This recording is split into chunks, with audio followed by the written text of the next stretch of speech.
말씀의 제목은 위선적인 칭찬입니다. 칭찬이라는 단어만 들어가면 좋겠는데 앞에 위선적인이라는 단어가 들어가서 좀 안 좋은 어떤 부정적인 어떤 설교의 제목이 되는 것 같습니다. 우리가 지금 13절, 14절을 들어오면서 생각하는 큰 주제는 뭐냐면 인생을 낭비하는 어리석음에 대해서 우리가 지금 생각해 보고 있고, 오늘은 또 하나의 어리석음, 위선적인 칭찬에 대해서 함께 생각해 보고자 합니다. 우리가 이제 흔히 사람들을 칭찬하는 것, 좋은 행동으로 우리가 느껴지게 되죠. 물론 진심에서 우러나오는 칭찬, 격려와 기쁨을 가져다 주고 관계를 돈독하게 하는 너무나 긍정적인 힘을 가지고 있습니다. 그런데 오늘 우리가 주목할 것은 이 긍정적인 것이 아니라 그 칭찬 속에 담겨 있는, 또 아름다운 포장 속에 숨겨진 악의 가능성입니다. 이게 칭찬 가운데 악이 담겨질 수 있다라는 거죠. 오늘 14절 말씀에 보면, 와서 이르되 선생님이여 우리가 아노니 당신은 참되시고 아무도 꺼리는 일이 없으시니 이는 사람을 외모로 보지 않고 오직 진리로서 하나님의 도를 가르치심이니이다. 여기까지 분위기가 좋았어요. 이제 완전히 분위기가 반전됩니다. 가이사에게 책임을 바치는 것이 옳으니까 옳지 아니하이나이까. 이 말씀을 보면 이제 앞부분은 칭찬이라는 그 분위기가 전개가 되는 것 같은데, 그 뒤에서 이제 말장난이 시작이 돼요. 진실된 마음에서 우러나온 칭찬이 전혀 아니게 됩니다. 겉으로 드러난 표현만 보면 그들의 칭찬은 예수님에 대해서 절대적으로 옳은 이야기만 해요. 정확한 평가로 보입니다. 앞부분에 보면 예수님은 참되시고 사람을 외모로 판단하지 않으시고 오직 진리로 하나님의 도를 가르치는 분, 옳은 이야기죠. 그죠? 분명히 맞습니다. 그런데 이 칭찬을 하는 사람들의 의도가요, 예수님을 높이는 척 하면서 동시에 그분을 공경에 빠뜨리려고 하는 이중적인 태도가 이제 보여지게 됩니다. 책잡음으로 온 사람들의 입에서 칭찬의 말이 나올 수 있습니다. 책작은 사람들이라고 해서 오자마자 막 이렇게 막 뭐라고 그러고 그렇게 비판만 하고 그러지 않아요. 칭찬이 나올 수 있다라는 거예요. 그래서 우리는요, 왜 칭찬을 하는지 그 의도를 생각하지 않으면요, 우리가 쉽게 속아 넘어갑니다. 사람들이 내게 와서 칭찬을 하기 시작하면요, 사람들은요 이제 와서 칭찬을 하기 시작하면 우리는 정신을 잃어버려요. 그죠? 마음의 중심이 혹 그 사람의 입에 가게 됩니다. 그래서 그 순간 어떤 부작용이 생기게 되냐면 진실을 보기가 힘들어집니다. 칭찬에 가려져서. 나를 칭찬한 저 사람이 지금 나를 넘어뜨리려고 하는지, 책잡으려고 하는지, 그게 얼마나 좋은 미끼가 되는지 구분을 못해요. 짐승 잡을 때 어떻게 하는가 생각해 보시기 바랍니다. 덫이나 올무에 좋은 먹잇감을 두고 매달아 놓고 그렇게 미끼를 쓰잖아요. 사기꾼들이 사기를 칠 때요, 절대 와서 좋지 않은 말 하지 않습니다. 사람 마음을 쏙 빼놓는 말, 그 말을 하면서 들뜨게 만들고 칭찬해 놓고 사기를 딱 치면 어떻게 돼요? 백발백중입니다. 그거예요. 이게 칭찬이라는 것이 무조건 좋다라는 생각을 버리셔야 된다는 거예요. 그러니까 우리가 처음에 칭찬에 대한 악의 기능에 대해서 생각할 때 내가 그 칭찬의 말에 넘어가지 않기를 깨어 기도할 수 있어야 된다는 거예요. 그래서 이 사람들이 보면 예수님을 책잡으려고 먼저 예수님을 어떻게 하냐, 책잡기 위한 첫 번째 방법이 칭찬하는 거예요. 그러니까 예수님을 가장 다가가서 하는 일이 예수님을 먼저 높이는 일을 하게 된다라는 거예요. 높아지는 자리 조심하셔야 돼요. 떨어질 때 아파요. 그래서 절대적으로. 왜 칭찬을 했는가 좀 생각을 해보겠습니다. 사람을 외모로 평가하지 않는 것, 어떤 사람도 꺼리끼는 일이 없는 것을 믿습니다. 이 사람들이 이렇게 얘기를 해요. 이 사람들이 그 다음에 무슨 얘기를 꺼내고 싶은 거예요? 그렇게 높이고 칭찬한 다음에 가이사에게 세금 바치는 것이 옳으니까 그러니까. 그러니까 조금 전에 예수님을 칭찬한 항목이 이거죠. 누구도 사람을 꺼리지 않는 참 훌륭한 분이십니다. 말을 그러면 왜 꺼낸 거예요? 가이사 이야기하고 싶어서. 그죠? 이단들이 그래요. 이단들이 그래요. 뭔가 얘기하고 싶은 꿍꿍이가 있는 거예요. 가이사 이야기를 하면서 가이사에게 세금을 바치는 것이 옳다는 말을 예수님께로부터 나오게 하기 위해서, 지금 우리가 식민의 지배를 받고 있고 로마 제국을 완전히 점령을 해서 세금을 갈취하고 있지만 당신은 사람에 대해서 함부로 평가하지 않는 분 아니십니까? 칭찬해서 다 높이고 난 다음에, 다시 말해서 예수님이 다른 사람 잘 대해주고 공평하게 말한다고 하고 싶던 그 이유는요, 예수님의 입에서 가이사에 대한 좋은 대답이 나올 수 있도록 유도하기 위한 함정이다라는 겁니다. 만약 예수님께서요, 이 순간요, 그 사람들의 칭찬의 말에 혹 가가지고 그 말의 의미를 두고 그 말에 예수님의 마음을 빼앗겼다고 한다면, 예수님께서는 순간적으로요, 가이사에게 세금 바치는 것이 옳습니까? 라고 물을 때 순간적으로 그렇지! 라고 대답을 할 만한 그런 순간이 된다라는 거예요. 그러니까 굉장히 위험한 순간이다라는 것입니다. 그래서요, 여러분들, 누군가가 여러분들이 행한 것보다 더 많이 칭찬하고 여러분들이 얻을 수 있는 것보다 더 많은 것을 준다고 하면 거기에는 뭐가 있는 거예요? 무조건 함정이 있는 겁니다. 예. 세상은요, 심지 않은 데서 거둘 수가 없는 거예요. 하나님께서 자연 가운데 심어준 법칙입니다. 내가 노력한 것보다 더 많이 얻어질 때는 그건 뭐예요? 굉장히 위험한 거예요. 예수님도 이 땅에서 그런 곤란한 상황 가운데 처하시게 되었다라는 것입니다. 내가 해간 것보다 더 많이 나를 칭찬하면 뭔가 위험한 요소가 있는 거예요. 그래서 주의하셔야 돼요. 항상 깨어 있어야 된다라는 거예요. 이게 한 측면입니다.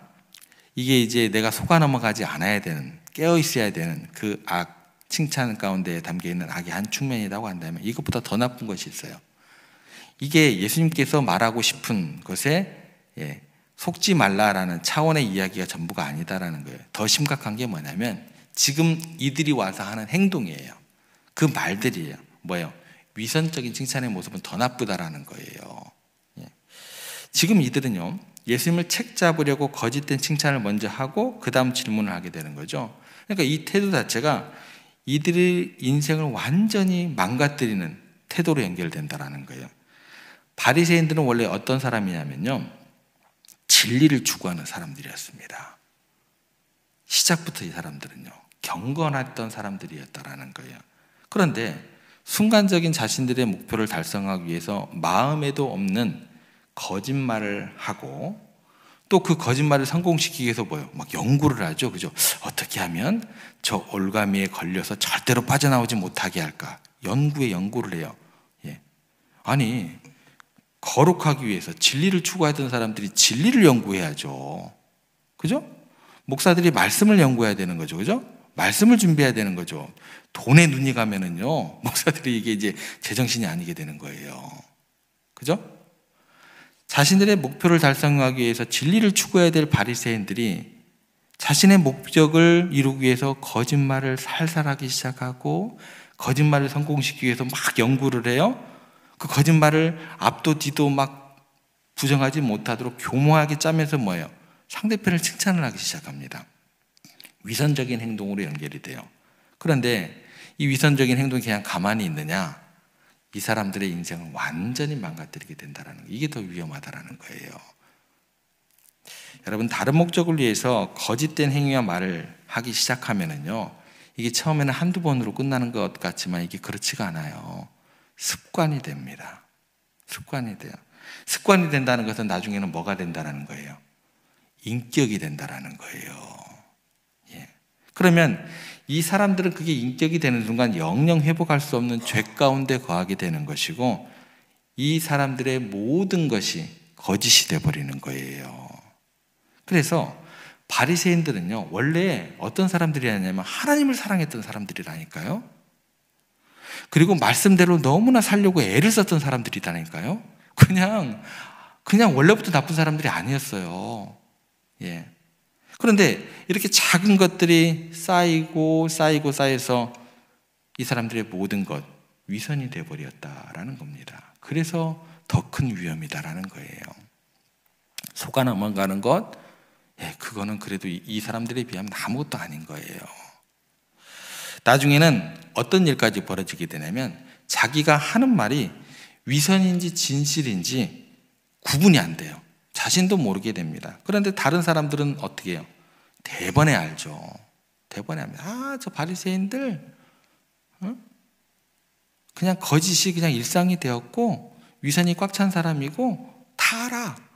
다른 사람들은 알아요. 자기들은 몰라요. 근데요, 바리새인들이 위선자인 걸 모든 사람들이 압니다. 근데 자기들은 지금 이렇게 행하는 것이요, 진실인지 거짓인지 구분을 못해요. 왜요? 예수님을 책잡으려고 예수님을 칭찬하고 있는 대로 그 말 자체 앞부분은 뭐예요? 맞는 말을 하고 있잖아요. 그러니까 자기들은 뭐라고 생각을 하냐면, 나는 맞는 말을 하고 있는 사람이야, 진리 가운데 있는 사람이야, 이렇게 착각을 하게 돼요. 자기들의 마음을 자기들도 읽지 못하게 되고 그런 위선이 습성이 되어버립니다. 이제 참이고 거짓이 구분이 안 되는 사람이 되어버려요. 내 거짓말에 내가 속아요. 왜? 앞부분에 진리를 이야기하고 있으니까 뒤에 것도 진리인 줄 알아요. 그것 때문에 어떤 일이 벌어지게 되냐면 영원히 버림받는데, 예수님께서 뭐라고 그러냐면 이들에 대해서 외식하는 자들이요, 이게 그냥 평범한 단어가 아닙니다. 완전 욕입니다. 욕. 독사의 자식들아, 완전 욕이에요. 도대체 예수님께서도 가능성을 안 둘 정도로 이들이 망가지고 인생 전체가 위선으로 가득 차 버리게 됩니다. 그래서 위선적인 행동처럼 인생을 낭비하는 것, 그것처럼 안타까운 일은 없게 됩니다. 인생 전체를 망가뜨리게 된다는 거예요. 그러므로 우리들이 해야 될 것은 뭐냐면 우리들의 입에서요, 이중적인 태도를 제거하기를 노력하셔야 됩니다. 이중적인 태도는 인생 전체를 망가뜨린다는 사실을 우리가 결코 잊어서는 안 될 것입니다. 그렇게 하려면 어떻게 해야 우리 인생이 낭비되지 않을까라는 질문으로 연결이 되겠죠. 영국의 역사 국왕 중에서 가장 못된 사람이 있었습니다. 이 사람은 인격도 황폐되고 용모도 무섭게 생겼고 학식으로 볼 때는 가장 천박한 왕이었습니다. 이 사람의 이름이 제임스 1세였습니다. 이 사람은요, 술주정뱅이였어요.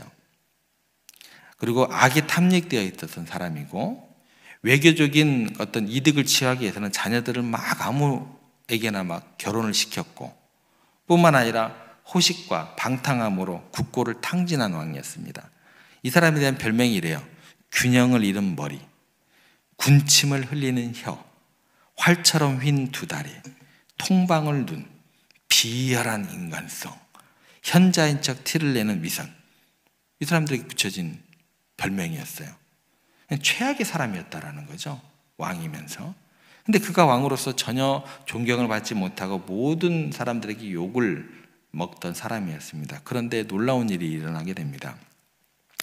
그렇게 천하고 못되고 악을 행했던 왕이 무슨 생각이 들었는지, 하나님께서 어떤 은혜를 베푸셨는지 모르겠지만 갑자기 하나님께서 들어쓰십니다. 이 사람이요, 어느 날 갑자기요, 성경학자들을 다 소집을 하게 됩니다.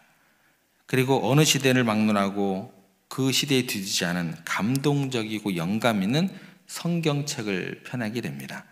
그 성경책이 뭐냐면 1611년에 출간된 흠정역 성경이 됩니다. 그리고 그 성경의 이름을, 이 왕의 이름을 따서 킹 제임스 버전이 되게 됩니다. 근데 이 성경이 얼마나 영향력이 대단했던지, 이거 외에는요, 나머지 모든 성경들은 잘못되었다, 킹 제임스 버전만 신봉하는 이단까지 생기게 돼요. 이거는 절대 나쁜 거죠. 무슨 얘기냐면 성경을 좋아하는 사람들이 그렇게 생겼다라는 거예요. 물론 잘못됐습니다만 어쨌든 킹 제임스 버전은 성경의 역사에 있어서 큰 역할을 하게 됩니다. 원래는 이제 헬라어, 히브리어, 라틴어로 읽을 수밖에 없었던 성경을 일반인들이 읽을 수 있도록 영어로 그렇게 마련하게 된 그런 기적이 일어나게 된 거죠. 그래서 복음을 접하지 못했던 사람들이 직접 접하게 되는 그런 기적적인 일이 일어나게 됩니다. 가장 천하고 망나니 같았던 보잘것없었던 인생을 낭비하며 살았던 그 사람을 통해서 자기의 이름이 기록된 성경의 버전, 하나님의 말씀이 번역이 되는 기적이 일어나게 되었다라는 거죠. 어떻게 이런 일이 일어나게 되었을까요? 여러분, 아무리 실수하고 허물이 많고 또 그렇게 잘못된 길을 간다 할지라도 사람들의 말과 사람들의 칭찬을 바라지 않고 그 순간 하나님의 말씀을 붙들고 하나님의 말씀을 위해서 살고 하나님께 헌신한다고 한다면 그 많은 지나간 죄악들마저도 하나님께서는 의로 바꾸시고 그 사람을 위대하게 만드실 줄 믿습니다. 여러분, 우리가요, 우리의 인생에 진정한 가치를 더하고 낭비를 막는 유일한 길은 뭐였냐면 사람들의 말이 아니에요. 하나님의 말씀을 붙들고 그 말씀대로 살아가는 겁니다. 여러분, 그래서 오늘 아침에 제가 강하게 말씀드릴게요. 말씀대로 사시기 바랍니다. 말씀을 붙드시기 바랍니다. 말씀을 높이시기 바랍니다. 사람들의 말, 칭찬의 말, 격려의 말 좋아요. 좋은데 그게 순기능만 하지 않더라는 거예요. 말씀을 붙들고 그 말씀대로 살고 말씀을 높일 때 우리들의 인생이 절대 낭비가 없는 줄로 믿으시기를 바랍니다. 오늘 하루 우리에게 하나님께서 선물로 주셨습니다. 그 선물로 주신 하루, 오늘 더욱 말씀을 가까이 하시고 그 말씀 안에서 여러분들의 생각과 행동을 점검하시면서 그렇게 말씀대로 살아가기를 결단하고 그 하루의 첫걸음을 내디시기를 주님의 이름으로 부탁을 드립니다. 그리고 그 하루가 하루로 끝나는 것이 아니고 내일 또 그 내일 또 그렇게 귀한 말씀과 함께 날마다 동행하는 여러분의 모든 삶이 되기를 주님의 이름으로 간절히 부탁드립니다.